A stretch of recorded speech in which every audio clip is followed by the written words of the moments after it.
Il existe deux types de personnes après 60 ans. Ceux qui vivent et ceux qui attendent simplement la mort. Dans quel groupe es-tu? Dans quel état arrives-tu à la vieillesse?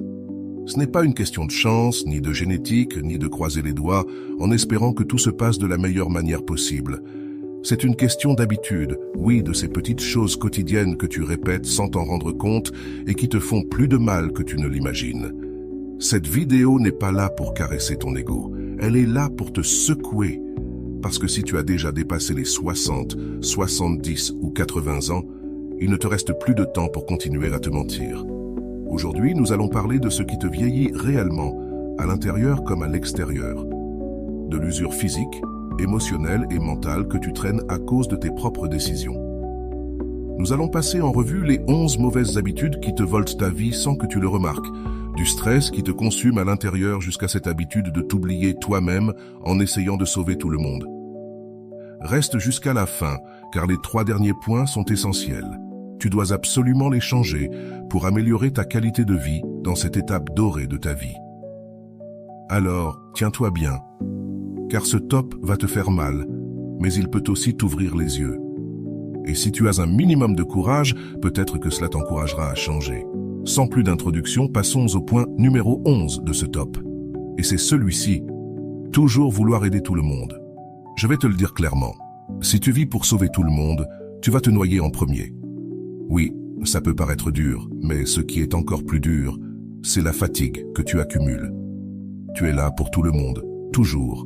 Celui sur qui on peut compter, celui qui résout les problèmes, qui écoute, qui prête, qui supporte. Mais j'ai une mauvaise nouvelle pour toi. Personne ne va venir te rendre l'âme que tu laisses dans chaque service. Et non, il ne s'agit pas de devenir égoïste, il s'agit d'ouvrir les yeux. Parce qu'aider tout le temps ne te rend pas bon.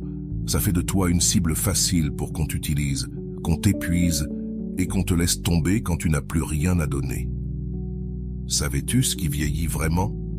L'âme fatiguée, le cœur frustré, le corps épuisé de porter le poids du monde pendant que personne ne te soutient. On t'a appris que donner est bien, que se taire est noble, que le sacrifice est de l'amour. Mensonge. Le sacrifice sans équilibre, c'est l'abandon de soi-même. Et tu t'abandonnes chaque fois que tu dis oui, alors que tu veux dire stop. Tu te trahis chaque fois que tu te mets en second plan pour que quelqu'un d'autre brille avec une paix que toi, tu as déjà perdue. Tu veux un exemple? Ton fils a 40 ans. Il vit chez toi sans rien payer et se plaint quand tu lui demandes quelque chose. Et toi, tu le soutiens comme s'il avait encore 15 ans. Ton frère t'appelle seulement quand il a besoin d'argent ou que tu dois résoudre ses problèmes. Ton mari ne t'écoute plus depuis des années, mais tu continues de lui servir son repas comme si de rien n'était. Et toi, pendant ce temps, tu es épuisé, frustré, fatigué, mais tu souris pour ne pas créer de problème. Et tu sais quoi? Le pire, c'est que beaucoup de ceux que tu aides ne te remercient même pas, parce que dès que tu donnes, ils s'habituent. Et quand tu arrêtes de donner, tu te rends compte que ce que tu croyais être de l'affection n'était en réalité que de l'opportunisme. Et je te le dis clairement, sans détour, arrête de te plaindre de ce que tu permets, et cesse de jouer celui qui ne comprend pas. Tu sais bien où ça mène, mais tu continues quand même, répétant le même schéma comme si ta valeur dépendait de combien d'énergie tu donnes aux autres. Tu veux vivre plus longtemps et mieux dans cette étape de ta vie. Commence par te choisir toi-même, mets des limites, dis non, laisse tomber ceux qui ne veulent pas marcher à tes côtés. Parce que si tu continues à te vider pour les autres, tu vas finir vieux, brisé, frustré et seul, tandis que ceux que tu as tant aidés poursuivront leur vie comme si de rien n'était. Avant d'aller loin, je te serais reconnaissant si tu mets un j'aime à la vidéo, cela m'aiderait à continuer de diffuser cette philosophie. Si tu n'es pas encore abonné, je te recommande de t'abonner et d'activer la cloche pour ne manquer aucune vidéo. Numéro 10. Excès de stress. Le stress ne se voit pas, mais il te dévore de l'intérieur. Et je ne parle pas de ce petit « je suis un peu tendu », je parle de cet état constant de vigilance, de préoccupation, de serrer les dents en faisant semblant que tout va bien. Ce stress accélère ton cœur, te gonfle et te plisse l'âme. Le stress chronique te vole des années de vie. Et ce n'est pas une phrase toute faite. Il ruine ton sommeil, perturbe ta digestion, augmente ta pression, détruit ton système immunitaire et, le pire, il change ton caractère.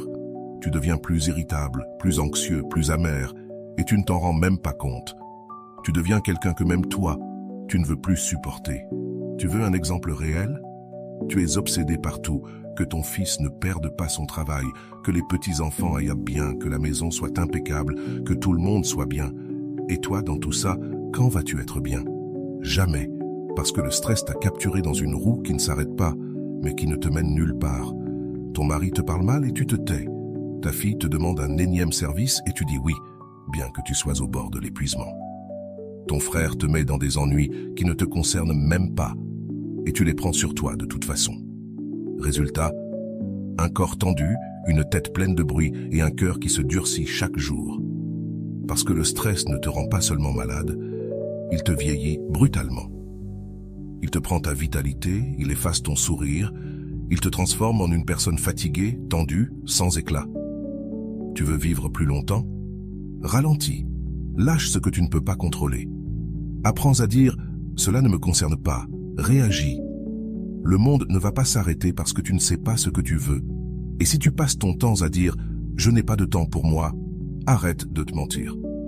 Tu as du temps, mais tu le gâches.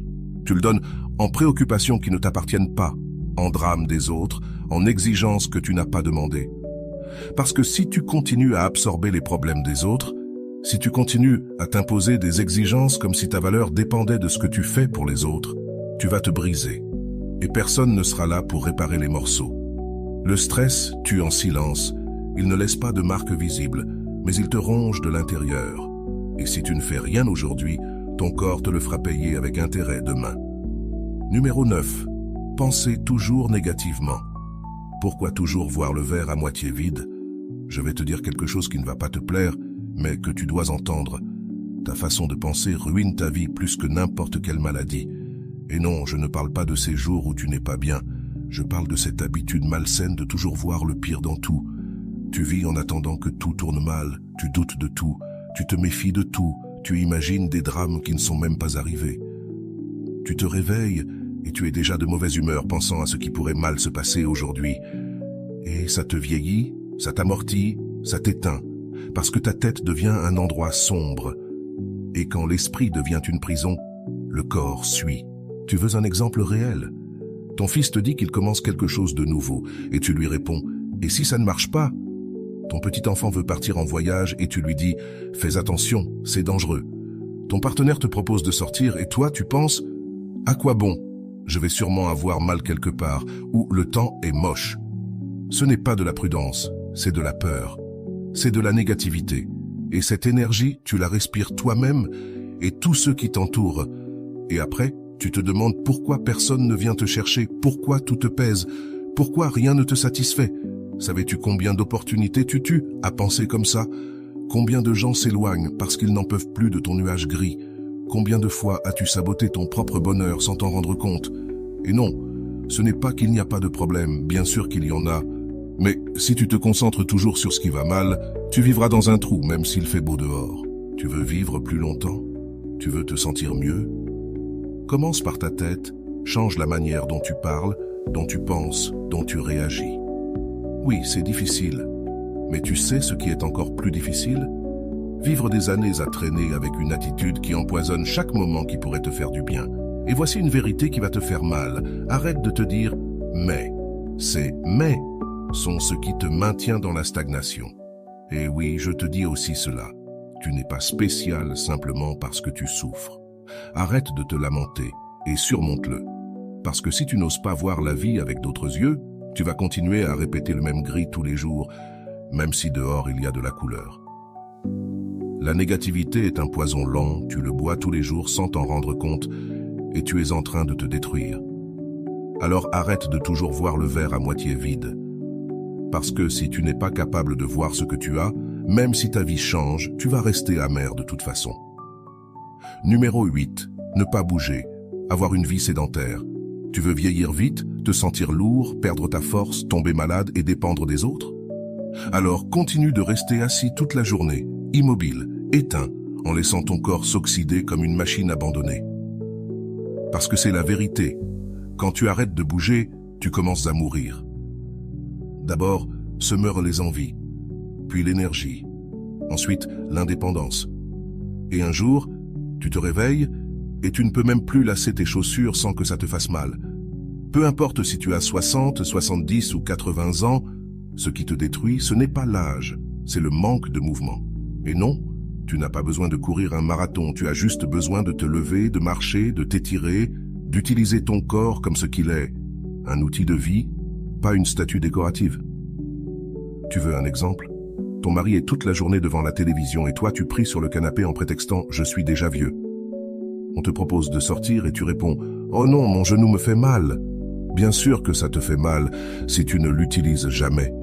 Ton fils te dit de faire un peu d'exercice et tu réponds « pourquoi faire? Je n'ai plus l'âge pour ça ». Tu sais pourquoi? Pour ne pas dépendre de lui dans un futur proche, pour ne pas vivre assis, à attendre que quelqu'un te donne un verre d'eau. Le sédentarisme te vole tes muscles, te prive de ton équilibre, te rend fragile. Et quand le corps devient fragile, tu tombes. Et quand tu tombes, tu commences le compte à rebours. Tu veux garder ton esprit vif? Bouge. Tu veux mieux dormir? Bouge. Tu veux vivre plus longtemps avec qualité? Bouge. Parce que si tu n'utilises pas ton corps, il se dégrade. Et quand tu t'en rends compte, il est déjà trop tard. Tu ne peux plus monter les escaliers, tu ne peux même plus marcher un demi-quart de kilomètre, tu ne peux plus te lever tout seul des toilettes. Ce n'est pas la vieillesse, c'est l'abandon. Alors arrête de trouver des excuses. Arrête de dire que tu n'as pas le temps, que tu n'as pas la force, que tu as peur. Arrête de toujours attendre le moment parfait. Le moment, c'est maintenant. Et oui, même ça, bouge. Si tu ne bouges pas, personne ne le fera pour toi. Parce que si aujourd'hui, tu peux encore bouger, même un peu, tu as l'obligation de le faire. Parce que si tu ne le fais pas, personne ne le fera pour toi. Et quand tu t'en rendras compte, il sera trop tard. Ensuite, il y a la déconnexion complète de la vie sociale. Ce point te tue lentement et silencieusement, car ça ne se voit pas tout de suite. Mais un jour, tu ouvres les yeux et tu te rends compte que tu es seul, isolé, éteint, comme une plante qu'on ne garde pas arrosée. Se déconnecter de la vie sociale, ce n'est pas juste rester tranquille à la maison. C'est laisser le monde passer à côté de toi comme si tu n'avais plus rien à y faire. C'est arrêter de parler, de partager, de rire avec les autres, de raconter une histoire, de regarder quelqu'un dans les yeux et de lui dire « Comment vas-tu ?» Et peut-être que tu penses que ça n'a pas d'importance, que tu es vieux, que tu as vécu beaucoup, que tu préfères être seul maintenant. Mais ne te mens pas, nous ne sommes pas nés pour vivre isolés, et encore moins quand on est âgé, parce qu'en te renfermant, tu t'éteins. Et quand tu t'éteins, tu commences à disparaître intérieurement, même si tu continues de respirer. Tu veux un exemple? Ta fille t'appelle pour sortir et tu lui dis non, que tu es fatigué. Ton voisin t'invite à prendre un verre et tu inventes une excuse. On te propose de participer à une activité et tu réponds non, ça c'est pour les jeunes. Et après, tu te plains que personne ne t'appelle, que personne ne pense à toi, que personne ne te rend visite. Mais je te pose une question. Que fais-tu pour rester présent? La solitude prolongée n'est pas de la paix, c'est une punition. Ça affecte ta mémoire, ça baisse tes défenses, ça remplit ta tête de pensées négatives. Et le pire, ça te convainc que tu n'es pas important, que tu ne manques à personne. Mais c'est un mensonge. Tu manques à quelqu'un, bien sûr que oui, mais tu dois être là. Tu dois faire l'effort, même si c'est difficile, même si tu n'en as pas envie, même si ça te fait peur. Parce que si tu ne le fais pas toi-même, laisse-moi te dire une chose. Tu n'es pas perdu, tu es mort. Et oui, aussi direct que ça. Tu es vivant, alors ne sois pas spectateur de ta propre vie. Tu veux vivre mieux? Connecte-toi, parle, sors, participe. Que ce soit une simple promenade avec quelqu'un, jouer aux cartes, aller dans un centre pour adultes, faire un appel vidéo, peu importe. Mais ne t'enferme pas, ne disparais pas, ne baisse pas les bras. Parce que si aujourd'hui, tu as de la voix, de la mémoire, des jambes et un cœur, alors tu as encore des choses à donner et à partager. Et si tu ne le fais pas, si tu continues de t'éloigner, si tu éteins ta propre lumière, alors ne viens pas te plaindre si personne ne te voit. Maintenant, passons à dormir trop peu, et en plus mal. Ne pas bien dormir, ce n'est pas un détail, c'est un problème sérieux. Dormir peu, mal ou constamment agité, ça te détruit de l'intérieur. Et le pire, c'est que beaucoup de gens le normalisent comme si c'était juste une partie de l'âge, comme si c'était inévitable. C'est faux. Ce n'est pas normal de dormir mal chaque nuit. C'est une alarme. Dormir mal ruine ton système immunitaire, ta mémoire, ton humeur, ton métabolisme, ta peau, tes organes. Tout te fait vieillir à grands pas. Parce qu'en dormant, ton corps se répare, ton cerveau se nettoie, les émotions s'organisent. Mais si tu ne dors pas bien, rien de tout cela ne se produit. Et tu en payes le prix avec des maladies, de la fatigue chronique, de la confusion mentale et cette apparence de fatigue permanente. Tu veux des exemples concrets? Tu te lèves et tu es déjà de mauvaise humeur. Tu n'as envie de parler à personne. Tu n'arrives pas à te concentrer. Tu oublies des choses. Tout t'agace. Et ton partenaire te le dit. Tu es insupportable ces derniers temps. Ton enfant s'inquiète de te voir éteint, maladroit, sans énergie. Et qu'est-ce que tu fais? Rien. Tu te dis, c'est juste l'âge. Mais non, c'est que tu dors mal depuis des années et tu ignores le problème. Tu restes tard à regarder la télé avec le volume à fond.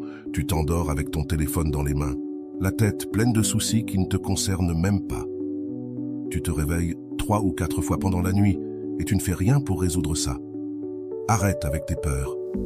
La peur ne paie pas tes factures et elle ne te rendra pas l'énergie que tu perds en continuant à repousser des solutions. Et quand ton corps ne se repose pas, il te le fait payer. Ta pression artérielle se déséquilibre, tes défenses baissent, tes émotions s'emballent. Et oui, petit à petit, tu t'éteins sans t'en rendre compte. Dormir correctement n'est pas un luxe, c'est une nécessité fondamentale. Et si tu veux vivre plus longtemps et mieux, tu dois commencer à en prendre soin sérieusement.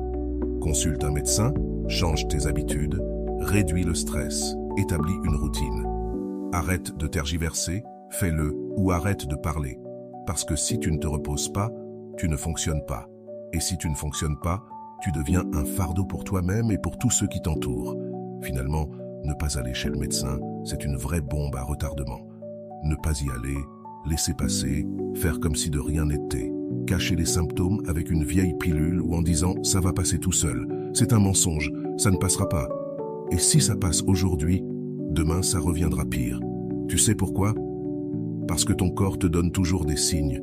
Et si tu ne l'écoutes pas, il te criera son mal avec de la douleur, de la maladie, ou pire. Ne pas aller chez le médecin, c'est comme si tu laissais un incendie commencer chez toi et que tu disais « ah, ça va s'éteindre tout seul ». Tu veux des exemples réels? Tu tousses depuis des semaines et tu ne vas pas voir un médecin. Tu as mal à la poitrine, mais tu préfères penser que c'est à cause de l'air. Tu te sens tout le temps fatigué, tu oublies des choses, tu n'as pas d'énergie, mais tu te dis « c'est juste l'âge ». Non, ce n'est pas l'âge, c'est que tu te négliges et chaque année qui passe sans contrôle, c'est comme une roulette russe. Ton fils te pousse à passer un check-up et tu lui dis que tu ne veux pas déranger. Ton mari te propose de t'accompagner chez le médecin et tu préfères ne pas y aller, juste pour ne pas savoir. Ta sœur te raconte qu'elle est allée chez le médecin et qu'ils ont détecté quelque chose à temps, mais toi, tu ne t'en préoccupes même pas. Qu'attends-tu? Une urgence? Un diagnostic irréversible? Une hospitalisation pour réagir? Aujourd'hui, avec un simple bilan sanguin, une échographie ou un contrôle de routine, on peut détecter à temps ce qui te tue sans crier gare. Mais toi, tu préfères ignorer, comme si l'ignorance te rendait immortel. Arrête de te mentir, tu n'es pas perdu, tu es juste effrayé. Pendant ce temps, tu te détériores intérieurement. Et quand ton corps dira « c'est assez », là tu te précipiteras chez le médecin. Mais ce sera trop tard. Tu veux vivre plus longtemps? Tu veux avoir une véritable qualité de vie? Alors aller chez le médecin, ce n'est pas une option. Ne t'effraie pas, mais fais-le pour te protéger. Parce que si tu ne le fais pas, personne ne le fera à ta place. Et si tu ne le fais pas pour toi, fais-le pour ceux qui t'aiment. Car après, quand tout explose, ce sont eux qui devront courir pour te soutenir et te consoler.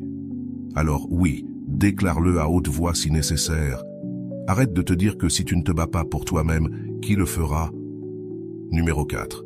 Avoir une posture corporelle négligée et ne pas prendre soin de son esthétique. Je vais te le dire franchement, l'image que tu donnes à l'extérieur reflète ce que tu portes à l'intérieur. Oui, je sais ce que tu penses. À cet âge, qu'est-ce que ça change? Je ne suis plus là pour être beau. La posture, c'est le moindre des soucis, on dirait. J'ai déjà vécu. Non, cette mentalité est toxique, car quand tu te laisses aller, tu envoies au monde et à toi-même le message que tu n'en vaux plus la peine, que tu n'as plus d'intérêt, que tu as abandonné. Tu veux des exemples concrets? Tu te lèves et tu ne te regardes même pas dans le miroir.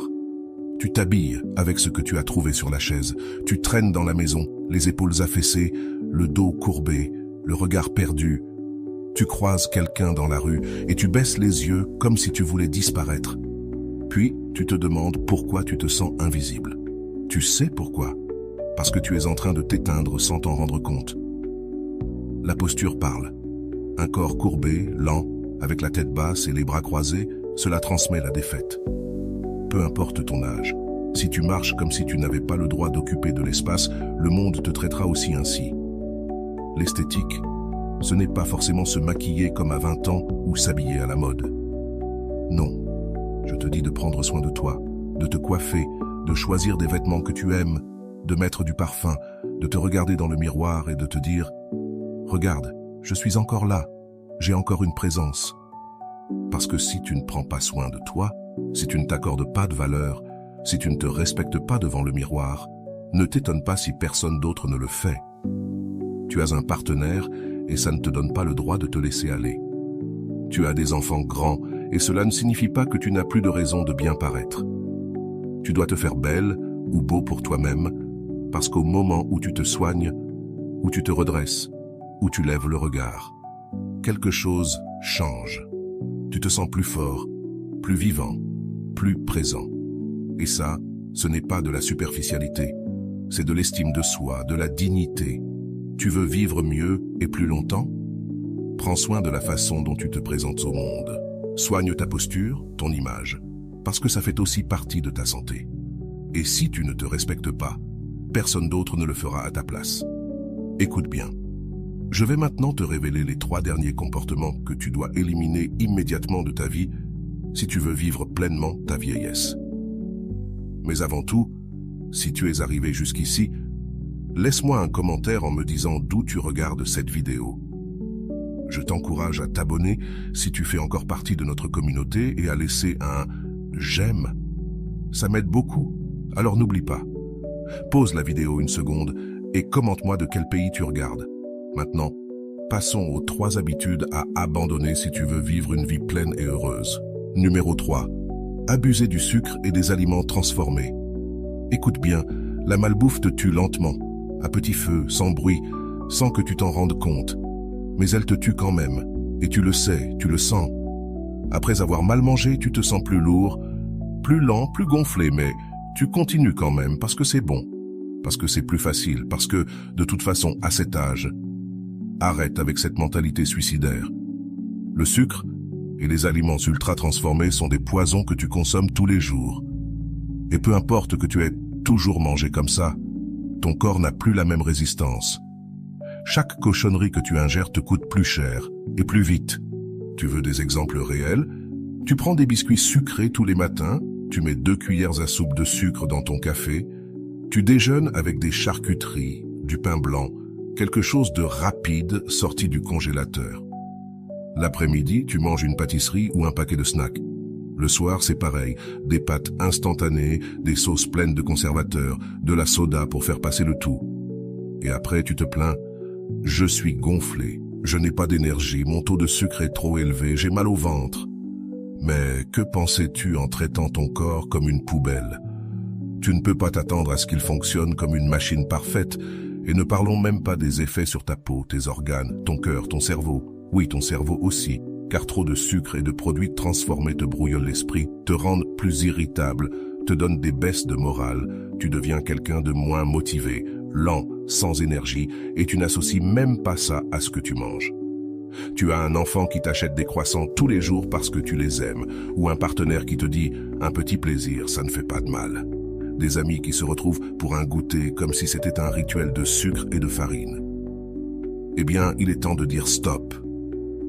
Ce n'est pas une question de ne jamais te faire plaisir, mais de comprendre que ce que tu manges aujourd'hui détermine comment tu te sentiras demain. Et si chaque jour tu remplis ton corps de déchets, ne te plains pas si dans quelques années tu ne peux plus bouger à cause de la douleur ou que tu vis avec des médicaments. Tu veux vivre bien? avec de l'énergie et de la clarté d'esprit? Nettoie ton alimentation. N'attends pas de faire un infarctus ou d'être diagnostiqué diabétique de type 2, car la prochaine fois que tu diras « c'est juste un peu », souviens-toi. Ce petit peu répété tous les jours, c'est ce qui peut te tuer. Numéro 2. Boire et fumer excessivement. Je vais te le dire clairement, si tu continues à boire et fumer comme si de rien n'était, tu ne profites pas de la vie, tu la réduis. Et non, ne me sors pas l'excuse. Il faut bien mourir de quelque chose, car cette excuse ne cache que l'odeur de l'addiction déguisée en habitude. Fumer et boire tous les jours, ce n'est pas un plaisir, c'est un comportement destructeur. Et à ton âge, tu n'as plus la même marge d'erreur. Ce que ton corps supportait autrefois, maintenant, il le paie par des maladies, du manque de souffle, de la fatigue constante, des organes qui crient à l'aide, et tu n'écoutes même pas. Tu veux des exemples? Tu fumes un paquet par jour depuis 30 ans et tu continues à te dire « je vais bien ». Tu as la voix rauque, une toux persistante, tu manques de souffle en marchant seulement quelques mètres, mais tu continues à te dire que tout va bien. Tu bois une coupe de vin tous les jours, puis une autre, encore une autre, et si ce n'est pas du vin, c'est de la bière. Et si ce n'est pas de la bière, c'est ce que tu trouves. Ensuite, tu te plains d'avoir mal à la tête, d'être gonflé, de mal dormir, d'être irritable. Mais tu justifies ça en disant « je le mérite, après tout, j'ai vécu ». Non, tu es toujours vivant, et tant que tu l'es, tu es encore à temps de prendre soin de toi. Fumer te prive de souffle, détruit tes poumons, accélère le déclin mental, augmente le risque d'infarctus et de cancer. Quant à l'alcool, quand tu le consommes tous les jours, il attaque ton foie, ton cœur, ton système nerveux, ton humeur, ton sommeil, ta mémoire. Ça ne te détend pas, ça te détruit. Tu veux rester indépendant, voir tes petits-enfants, marcher sans canne, penser clairement, vivre avec dignité?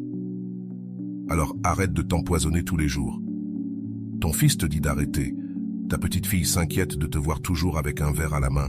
Tes amis se moquent de toi avec ta cigarette dans les doigts, mais tu continues à ignorer tout ça. Ouvre les yeux, il n'est pas trop tard. Mais chaque jour que tu passes sans changer, tu te rapproches un peu plus de la chaise roulante, de l'hôpital ou d'un enterrement qui aurait pu être évité. Prendre soin de toi, ce n'est pas ne plus profiter, c'est te donner le respect que tu mérites. Et si tu ne le fais pas maintenant, ne te plains pas après, quand ton corps ne pourra plus suivre et que personne ne pourra plus rien faire pour toi. Numéro 1. Ignorer l'hydratation. C'est le numéro 1 parce que c'est tellement simple, et pourtant, la plupart des gens l'ignorent. Boire de l'eau, s'hydrater, prendre soin de ce que tu donnes à ton corps à l'intérieur. Toi qui as déjà dépassé les 60 ans, tu ne peux pas continuer à traiter ton corps comme s'il était jetable. Tu sais ce qui se passe quand tu ne bois pas assez d'eau? Ton corps commence à s'éteindre lentement. Tu te sens plus fatigué, plus lent, plus irritable, plus oublieux. Tes organes ne fonctionnent pas bien. Ta peau se déshydrate. Tes muscles s'affaiblissent. Ta digestion se bloque. Ta tête se brouille. Et tu penses que c'est la vieillesse. C'est faux. C'est de la déshydratation. Tu veux des exemples réels? Tu passes ta journée à boire des boissons sucrées et à manger des aliments déshydratés. Si tu veux vraiment te sentir bien, commence par boire suffisamment d'eau et donner à ton corps ce dont il a besoin. Tu bois du café, mais de l'eau, rien. Tu te lèves et prends une pilule après l'autre, mais tu ne bois même pas un verre d'eau pure. Ta fille te donne une bouteille isotherme et tu la laisses traîner dans un coin. On te dit de boire de l'eau et tu réponds « je n'ai pas soif ». Tu n'as pas soif, bien sûr, parce qu'avec les années, le corps ne te le signale plus, mais il en a toujours besoin pour fonctionner. Ne pas avoir soif, c'est une excuse. C'est un signe que tu es déjà déshydraté sans t'en rendre compte. Et pendant que tu penses qu'il n'y a pas de problème, ton corps se déshydrate de l'intérieur, comme une plante abandonnée. Tes reins souffrent, ton cœur se fatigue, ta peau se dégrade, ton cerveau s'embûche. Tu veux vivre plus longtemps? Tu veux te sentir plus léger, plus clair, avec plus d'énergie? Bois de l'eau tous les jours, sérieusement. Ce n'est pas une mode, ce n'est pas une recommandation d'un magazine, c'est une nécessité vitale. À cet âge, l'ignorer, c'est un suicide lent. Et ne viens pas me dire que ça te fatigue d'aller aux toilettes. Que préfères-tu, aller souvent aux toilettes ou finir avec un problème rénal parce que tu ne t'hydrates pas comme il faut? L'eau, c'est la vie.